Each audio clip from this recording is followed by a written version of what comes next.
Today is a very special day because we're officially welcoming the loan of the field gun that's just behind me into the National Museum of Ireland in Collins Barracks. It's a really important part of our overall commemorations programme, and there's an intriguing history behind this gun. So we've been working closely with the Defence Forces, who have done an absolutely outstanding job on its conservation and restoration. It has actually come from where it was in the US for 40 years behind a diner in Virginia. It is potentially one of 4 guns that was outside of the Four Courts, firing on anti-treaty forces inside. We're particularly interested in because it's the decade of centenaries. This field gun is a quick-firing Mark II 18-pounder field gun. It was one of 4 guns that was handed over to the National Army in 1922, either just before the battle for the Four Courts or during the battle. This gun has a very, very important history.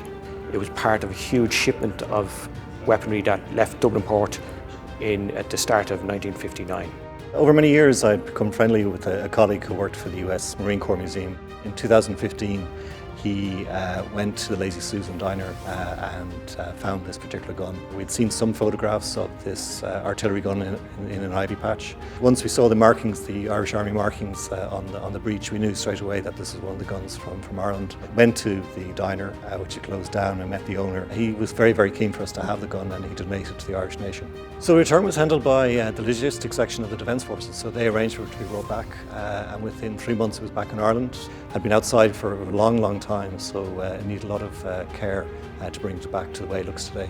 It took a lot of work. There was a lot of corrosion that had been lying outside. With the assistance from the National Museum and National Museum conservators, was to preserve as much as restore the weapon. Very proud of the team that we had in the Curragh. It's a good moment for Ordnance Based Workshops, a good moment for the Defence Forces.